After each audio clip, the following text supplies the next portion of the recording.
All right, well, thanks very much for that, and thanks very much for taking the time to join us this afternoon. For those of you who are more observant than others, you may have noticed in the talk description it said that Kayla Keenanen, who's our game director on the project, would be giving the talk.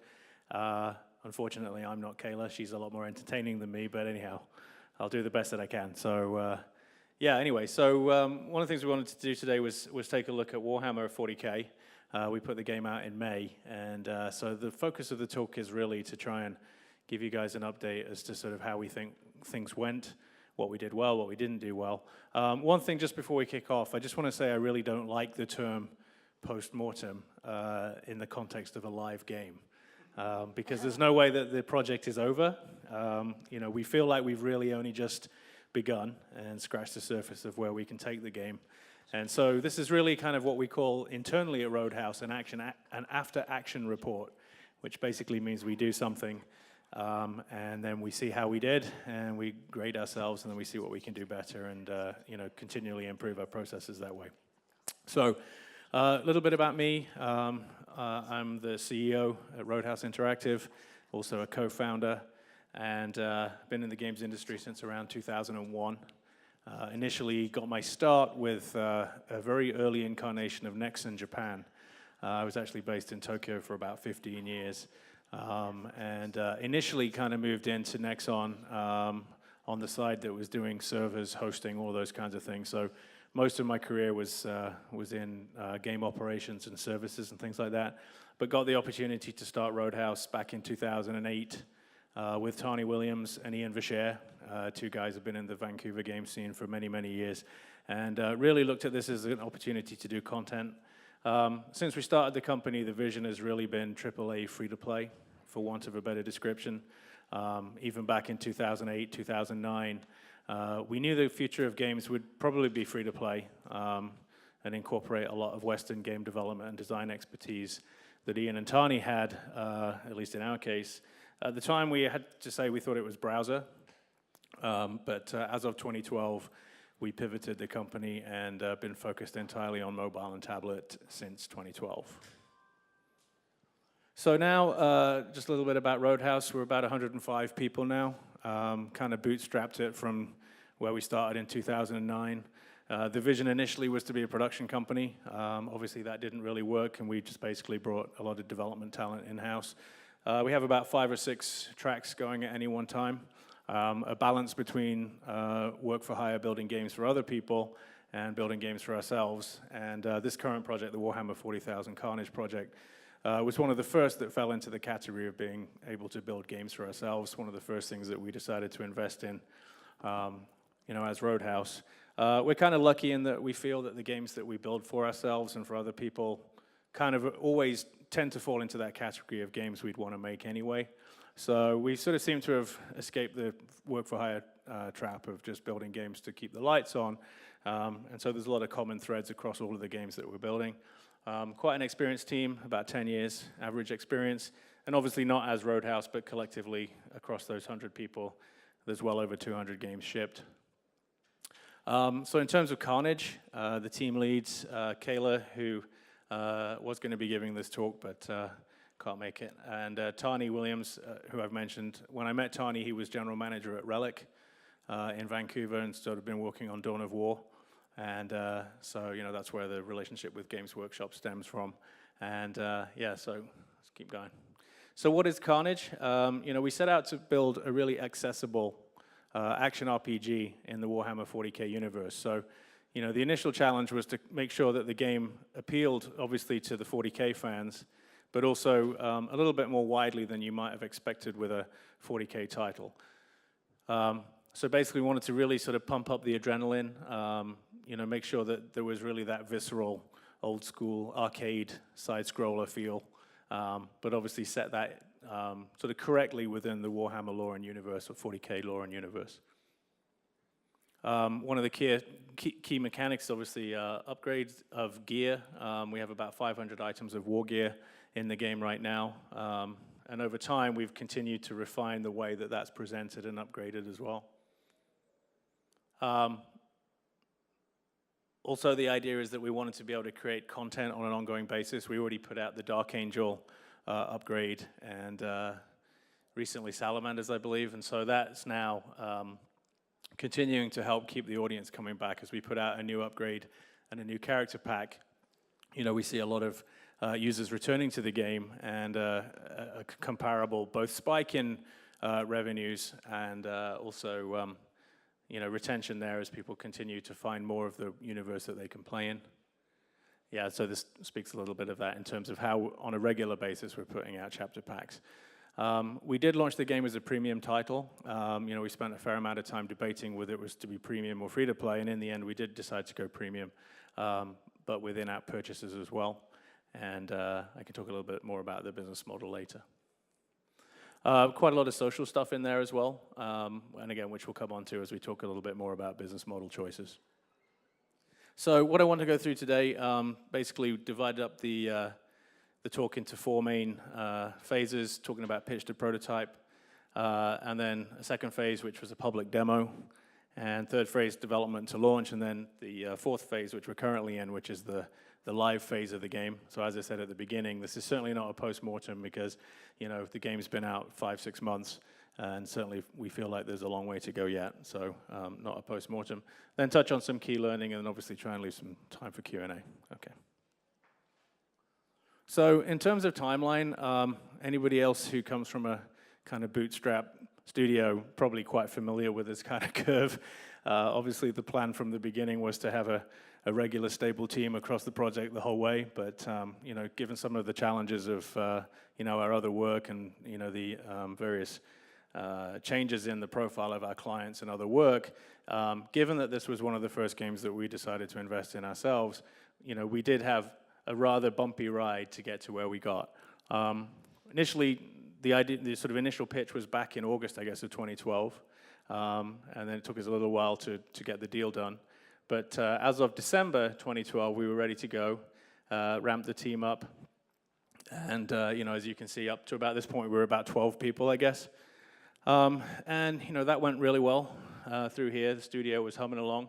But around the beginning of 2013, we discovered that one of our sort of key clients had decided to sunset one of the games that we were working on. And as a result of that, you know, we had to do a fair amount of scrabbling to keep going. And one of the results of that was what we would call sort of, not necessarily hibernation mode. We continued to work on the game throughout that period, but obviously with a drastically reduced team as we continued to find additional work to keep the lights on. Back here around July, I guess, those problems had been sorted out, and we were able to bring the full team back onto Carnage.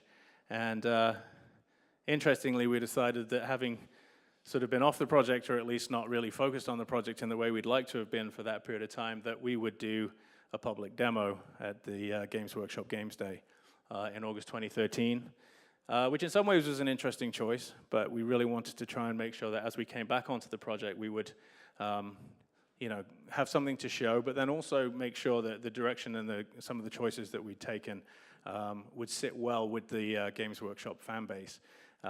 And luckily, in a sense, or pleasingly, the result was positive, and the team got a lot of additional motivation from the Games Day reaction. Obviously, you know, dates slip. We originally slated to release back towards the end of 2013. But as we got to this point, we realized there was more we wanted to do with the game. And at this point in time, the studio was running well enough in terms of the overall kind of revenue profile in our general business to be able to push that a little bit, to be able to include some of the stuff that we wanted to include. So in the end, we launched iOS in May, Android in June, and we've done a couple of content updates since then. So phase one, from pitch to prototype, let's take a look at that. So originally, as I said, you know, we came up with the idea that we wanted to do this game back in August of 2012. I think we'd met with Games Workshop probably at E3 of that year and sort of discovered that there was an opportunity here.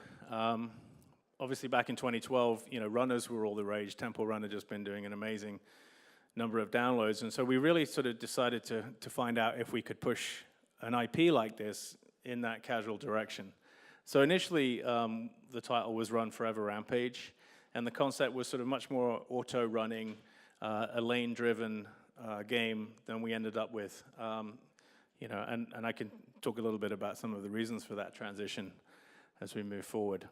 So yeah, if you look at the positioning there, it was interesting because I think most of the other 40K games occupy this kind of space. This is more of what you would expect. And so really, we decided initially that we wanted to try and be over here, you know, still retaining some of the, you know, classic visual, but at the same time pushing it much more in a casual direction. And I think that was, you know, with the support of Games Workshop, who, you know, were interested in taking this, you know, fantastic IP and maybe exposing it to more users than you might otherwise expect would normally come and play a 40K game. Yeah, so as I said, we kicked off around December 2012. And as I said, the idea was that we were going to self-fund development. It was one of those transition periods for any studio where, you know, you've been doing work for hire for 3 or 4 years. And partly thanks to the tax credits that are available in Canada, we were able to take some of that tax credit return and say, okay, what do we want to build? Obviously, there was a natural fit for the studio, given Tani's background with Games Workshop and Dawn of War. And so, you know, we really knew that we wanted to invest in Carnage, and it was kind of like key to the strategy of us pivoting to mobile, which we decided to do back in 2012. So initially, you know, just looking at some of the controls that we tried, it was a lot more swipe-based, touch-based stuff that was going in there. If you've played the game, you'll know that in the end, we decided to move back to much more of a kind of traditional D-pad controller type scenario. But there was a lot of experimentation that went on around sort of auto-targeting and a much more touch-based control system, some of which has actually appeared in some of the other games that we've built since. But again, it felt quite casual, felt really good as a game. And as you can see here, the initial iteration as well was sort of quite gritty. So we were trying to use texture stitching to allow for the rapid development of the chapters, but at the same time, keep that really casual runner feel. And again, in terms of the UI and some of the gear screens, you can see compared with what we ended up with, you know, we were certainly pushing in a more grimdark direction. I'm not sure if really that sort of casual approach and the grimdark direction really gelled at any point in time, but, you know, playing some of these earlier demos was really fun, and we sort of figured we were onto something, but, you know, wasn't quite sure that it was the direction we needed to go. But still, we did have a solid first playable March 2013, which was just right around the time, as I mentioned, we ended up running into some funding challenges as a studio, and so we had to pull back a little bit. And it was interesting as well in a way, because given that few months, you know, we were getting feedback from a number of potential partners in the industry, potential publishing partners as well, who, you know, despite the fact that we thought the game was really fun, despite the fact that it was very accessible, there was just a lot of, you know, is this Warhammer, is this 40K? You know, and again, I think we were sort of fighting that expectation of what the title needed to be or should be, as opposed to what we'd actually built at this point in time. So in some ways, I think, you know, that sort of forced hiatus was quite a good thing. Obviously, you know, funding challenges are never fun at the best of times, but, you know, so anyway, that's what happened. So phase 2, getting through the public demo. So, you know, as we came back, as I said, we'd had a lot of feedback from from people who'd seen the game. And as we came back onto it towards the sort of end of the summer of 2013, we decided to really reprioritize on these 3 goals. You know, which in some ways, you know, obviously the goals have been there from the beginning, but this gave us an additional amount of focus. So, you know, really at the key now, rather than the sort of runner elements, we wanted to put combat front and center. So basically dispatching orcs, racking up combos, and that really being the core of the game. And in addition to that, the whole customization loop around the war gear, we decided we really wanted to emphasize that. And then also exploration, which hadn't really been so much of the original game. So in terms of new maps and new places to get to, new characters to explore with, we wanted to ramp that up as well. So basically, you know, given that, we found that the player movement and some of the sort of control and the combat that we'd been doing weren't really all that fun in this context. Primarily, the auto-running and the auto-targeting that we had in the first game wasn't really giving you that kind of visceral sense of an arcade side-scroller that we'd set out to build. Partly that was device lag. You know, there was this sort of lag between the the input and the action. And also we just felt that there wasn't enough skill or really just control over the environment. And in addition, this sort of lane switching tech that we were using, the jumps were somewhat awkward as we continued to play. So, really again, both the previous slide and this slide, what we're saying is, we decided to sort of refocus on building a much more classic platform experience than a runner. And I think some of that was to do with the evolution of the industry generally, as you start to see what other people were starting to build on tablet and the migration of gamers to tablets as a primary device. There was certainly a fair amount of thinking around that as time progressed. So, as we went through from the original position sort of far down that side on the casual side, we did, I think with this sort of period of time, move a little bit towards more core gameplay. So yeah, then basically, after we'd got back sort of on an even keel from the funding standpoint, we had the opportunity to go and present the game at the Games Workshop Games Day in the UK, which I believe was in September of 2013. So very shortly after we'd been able to ramp back up. And in fact, the team wasn't even fully back together again when we decided to do this. So in some ways you say, oh, it's crazy, why would you want to go and do a public-facing demo in a month? But, we never want to shy away from challenges. And basically, we thought it was a good opportunity to get the game out there and really sort of assess from the fan base whether or not these choices that we'd made in terms of the direction we were going in made sense. At the same time, we really wanted to minimize the amount of throwaway code that we were building because obviously, we were still targeting this December launch or January launch. And so there wasn't a lot of time to do this, but, And then in addition to that, Kayla at that point in time got married, and so she went off on a honeymoon for a couple of weeks, which was interesting as well. But I think it's a testament to the team and just sort of the overall, kind of talent at Roadhouse that within that period of time, even with the game director sort of actually in pretty much incommunicado, they did manage to pull off quite an impressive Games Day demo, which you can see here. So it was a single level, but it had a fair amount of polish and a fair amount of the stuff that actually appeared in the game eventually. And so, yeah, we had the opportunity to go over to Birmingham in the UK, and the reaction really from the fans was that they wouldn't give us the iPads back. And so at that point in time, we really knew that this was something that was starting to come together quite well. And as I said, when we came back, that Games Day demo really gave us the confidence that we were building something that we should be building, which was great because, again, it was a self-imposed deadline, but nonetheless, the deadline was December initially. And so, a lot of choices that we made, we did make in the context of this relatively tight deadline post Games Day. So, some of the stuff that we'd felt that we needed to get to was, basically reducing the amount of grimdark in the characters. We felt that overall the game experience was somewhat dark and a little bit kind of, not quite where you want it to be for an enjoyable game experience on a tablet. So a lot of the time, a lot of the work that we did on the visuals was to sort of redesign them into this, slightly more full of contrast and a little bit brighter.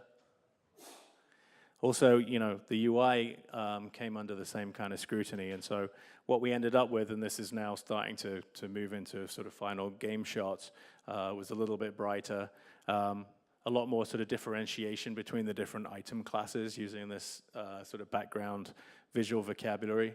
And around this time, the whole idea of the supply cache that you find at the end of each level that you can also purchase if you want to as a kind of gacha mechanic started coming in too.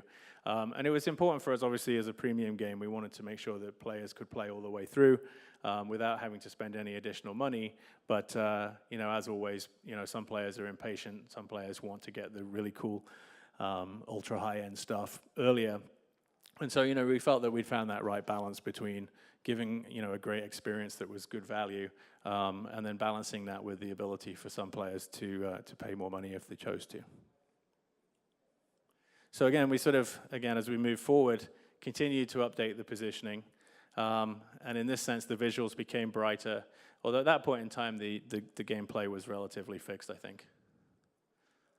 So, some of the other stuff that changed, the whole idea of texturing didn't seem to really work. So even though it was more expensive, we did make the decision to handcraft a lot more of the sort of iconic characters in the chapters, just to be able to give us some differentiation there. So while it was more expensive, there was a reduced technical risk there, which we felt was the right choice to make at that point in time in the development. But then also what we wanted to do was sort of really, again, sort of bring up, I guess, the importance of gear and the whole idea of the gear collectability. And so as a result of that, initially some of the designs were sort of generic and would really fit on each character, but we spent a lot more time developing individual chapter gear and different weapons, different upgrade paths, but also at the same time figured out how to sort of use blocks in order to be able to create those different pieces of gear to create some efficiencies in the gear system. Yeah, so this talks a little bit more like that. So basically just taking a set of fundamental items and equipment, and then basically adapting that for each gear archetype. And again, I think some of the sort of earlier decisions that we've taken around making sure that, if you have epic equipment, it's linked together with this color scheme, really helped us as we move forward throughout the project. Yeah, so through this system, you end up with all of this unique war gear, and you can see from the analytics that this collectability element was really a good thing that we put in. Also with the level design, quite early on we decided to approach it from a very modular standpoint. One of the things that happens across pretty much all of Roadhouse's games is, to begin with, people say, oh, the content cost of that's going to be really high. But, really the idea of taking these sort of modular, almost Lego block type pieces and then being able to stitch them together was something that we adopted relatively early. And that was also a decision that bode well. And then in terms of differentiation of that, a lot of work went into the lighting, creating different sort of global lighting effects and textures. So even though the levels are somewhat similar in a sense in the way that they've been constructed, there is a lot of variety that's taken as the Marine travels through the map, and keeps that sort of player variety high.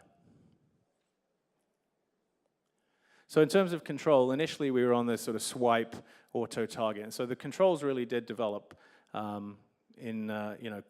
quite radically, I guess, from the beginning of the project to the end. There was a number of different iterations where the buttons were much tighter than they are now, but quite importantly, I think, early on, Kayla particularly spent a lot of time prototyping, I think about 80 different control systems, as she was saying, which ended up with this scheme that we ended up with, where the actual field of the buttons is very large, and so in some ways, even if you're relatively clumsy and using the touch device in that way, the control system is quite intuitive in a sense. One of the big things that happened was the ability for us to go backwards. Initially, the game was really just left to right, and we wanted to try and sort of remain hardcore left to right side scroller. But the addition of back really made a large difference to the project. So here we go with the gameplay now becoming a little bit more core with the D-pad type feel and some of the other stuff that we put in at that point in time. And this was towards the end of 2013. So phase 4, launch and live, which is the current phase that we're in, I guess. So we put the game out in May on iOS, and immediately got featured, actually, 70 countries on iOS App Store, and got pretty strong reviews from both the media and players. We did face some challenges with lower-end devices where, obviously as a higher-end game, we immediately got 1 star doesn't work, 1 star doesn't work. And so that's something that I think's been important as we've moved forward with both Warhammer and other projects in the studio. We've been making sure that if there is any issues with games, that the channel for complaints is in-game. So a lot of effort's been spent on customer support to try and make sure that the it doesn't work reviews don't bring down the overall review score. So yeah, so we did that. So then also, basically on, I guess, every couple of months we've been putting out a new chapter pack which given the sort of systems that we built early on, hasn't been the content workload that we obviously planned so that it wouldn't be an expensive ongoing requirement to keep this content updated. I think one of the interesting things about character packs is that they do come out. Some of them will be, you can grind through the game. Some of them are just premium. So obviously there's a big uptick in IAP revenue at the point that we put the packs out. But interestingly, there is also this ongoing steady climb in retention and engagement as each new pack has come out. We've seen a spike and then, the reduction obviously from the spike, but the overall KPIs continue to move in the right direction. So as a result of that, with still a relatively small team, still self-funding, there's always this ongoing tension between managing the current live game, making sure that it's as hardened as possible and as quality as possible, and yet this desire to want to keep rolling out new features and sticking with the planned roadmap. The game's making enough money right now to keep the team assigned to it. Everybody's working on continuing to roll out new features and new updates. And we see that the KPIs on the IAP side, and actually just in terms of new downloads, moving in the right direction. So as I said at the beginning, this isn't really a postmortem. It's kind of like an interim. Here we are, 4 or 5 months in with a game that's ticking in the right direction. I think, this is a very interesting area of ongoing sort of debate or tension, I guess, at Roadhouse, as to which we should be focusing on. So yeah, that's that. So another interesting piece really has been some of my adventures personally in trying to find partners or publishing deals in other parts of the world. So one thing that we hadn't really sort of considered as we moved into the project initially was quite how much harmonization, as they call it, would be required for the Chinese market, which has been interesting. So as we've started to push forward with a demo for China, which we did, partnering with a few guys that we've known for a long time, based out in Shanghai. So, basically we went through and initially showed the premium game to a lot of Chinese potential partners and also other partners in other parts of Asia. And the response was, well, it's premium, and that was it, really. So, it was always our intention to create a full free-to-play version for these regions, but only after we'd made the full free-to-play demo did we find that we got any traction with those discussions. And also some of the harmonization elements had already come in at that point. So really, I think a key piece of learning has been that in order to be able to push forward with territory deals, particularly in China, it's very important to have got all this stuff done before you go and make the initial approaches. So you can see some of the examples here where particularly the skulls have been harmonized. Interestingly, we're moving forward now with continued content updates. This is a little bit of a sneak peek. So we will be bringing Sisters of Battle out as a full new character class and a new chapter, I guess, probably Q1. We haven't really fixed the date for this yet, but we're very excited to see Sisters of Battle and sort of ongoing content updates as well. So yeah, in terms of a key learning summary, I guess there's a few things I really want to sort of say. The undefined timeline obviously made the project somewhat challenging. Not that there's a lot we could have done about it, given the kind of growth and the way that the studio was evolving as a business in general. So I think it's a testament to the talent and flexibility of the team that the game made it into the market at the quality that it did.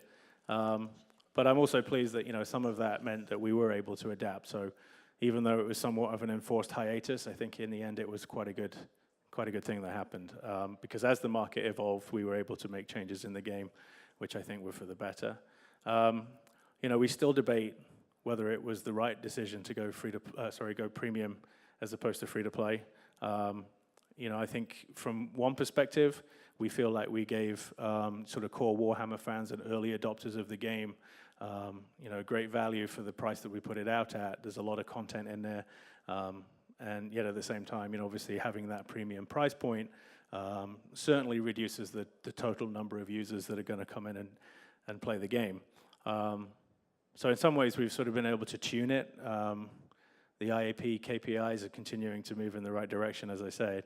And as a sort of relatively small self-funded studio, it was important that we got to a certain amount of revenue on the books that that we could kind of count on in order to be able to continue to build the game. So, in the end, I think it was the right decision. But obviously, that decision did impact the effectiveness of some of the design that had been created. As I mentioned, this ongoing tension between the new features and the sort of ongoing desire to continue to harden the game and make sure that it's as robust as it can be, both technologically and from a design perspective. Certainly, Premium did make it harder to secure the deals that we wanted in full free-to-play markets until the free-to-play version, at least the demo of the free-to-play version was available. But then obviously, I guess the most important thing to say is, what is it like working with such a strong IP? And our experience has been that it's been great overall. I think Games Workshop fully understands this universe. And as you go to them and say, hey, we'd like to do this in the game, we need to be able to create this kind of scenario. The feedback's generally been, well, maybe you can't do what you guys were thinking, but here's 6 or 7 alternatives that could achieve the same result. And typically that's been great. So, overall, the pros certainly outweigh the cons. In terms of us being able to generate an audience or attract the audience, we've spent very, very little on marketing so far. So that's clearly a testament to the strength of the IP. And I think obviously it's part of Roadhouse strategy. If you look at some of the other games like Red Bull, Air Race, or the game that we have coming up with the Smosh guys, we certainly focused on building things where there's an existing audience as part of the strategy, which I think is, again, proving to be the right choice. So yeah, so that's the overall summary there. So that's it really. If you're interested in learning more or keeping in touch, that's my email address, james@roadhouseinteractive.com. And yeah, I'll take some questions if you guys have any. Thank you, James.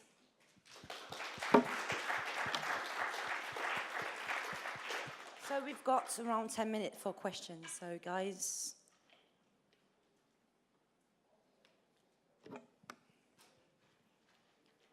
So what's your name? Introduce yourself. Hi, I'm Remy. So I wonder, when did you manage to get the IP from Game Workshop? Was it from the beginning, or did you present the prototype to Game Workshop?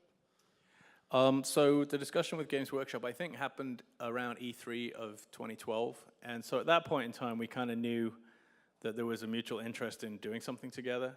And initially what happened was there was, I think, 3 or 4 initial game designs brought together, which then collaboratively we said, okay, which one of these 3 or 4 things would interest you guys most?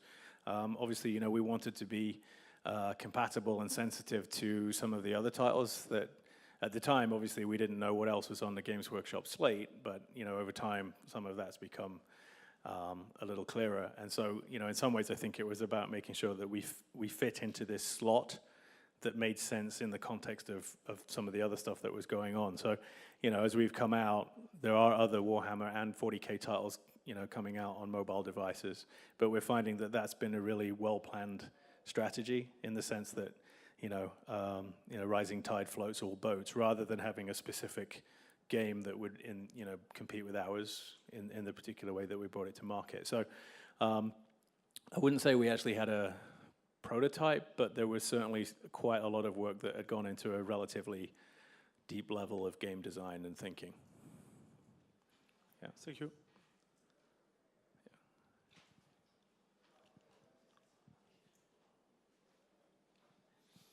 Hello, what's your name? I'm Adam from BBC Radio. How much pushback did you get from some of the fans if you weren't doing it quite right? Because we know that they are watching the minutiae of the games universe to an untold degree. I think that's an interesting question. I think we found working with the fan base to be actually very positive because they know what they do and they don't like. I think, again, even though the game came out as premium, the feeling has been that it's been a founder's edition, right? There's a lot of, content that's in there that, if it had been free to play, we would have been, I think the amount of content that was available for the price it came out for would have been much higher if it had been free to play, right? And so, as part of the dialogue that we started with the fans back at Games Day was, is this the kind of thing you'd like? Is this the kind of thing you would play? is this the kind of thing that you see value in? And so it's been sort of collaborative in a way. And so if there has ever been anything that they don't like or they feel that we've got wrong from the IP perspective, we actually want them to tell us. But again, if you look at the Facebook page that we started and you look at the sort of dialogue between our community managers and the fan base, there's, I think, a lot of mutual respect there. And there's only been a very few occasions where we've had, something that's been wrong in the IP. And again, it's partly because Games Workshop's such a strong partner in terms of approvals and what have you, that if we are going to stray outside of what should be acceptable, then it won't go forward, right? And so I haven't really found that to be an issue so far. In terms of sort of expectation around what kind of game it ought to be, that's actually been more from the industry than it has been from the fan base. Thanks. Hi, I'm Paco Blaine from Blizzard Entertainment. Basically, are you considering releasing in other platforms, such as Android, for example? And also, additionally, what's the connection with Iron Maiden, if I may ask? Oh yeah, it's just me. I'm a huge Iron Maiden fan. It's really nothing other than just personal, two things I like best in the world, Roadhouse and Iron Maiden. So anyway, yeah, so the question was, are we going on other platforms? So it is on Android. And interestingly, the Android figures in some ways better than iOS, which is interesting. I don't know if it's because the fan base, is particularly sort of gravitated towards Android devices. I think that's probably there in the sense that there's a crossover between Warhammer fans and more technologically advanced mobile device users. So yeah, it's interesting that Android actually does outperform iOS in this particular case. So we have been looking at other platforms. Can't really talk about that too much. Internally at the studio, we've been playing with controller support. Obviously, the way that we set the control up on the touchscreen lends itself well to a real controller, and so we've seen some internal tests around that, but where that's going to net out, I can't really say at this point in time.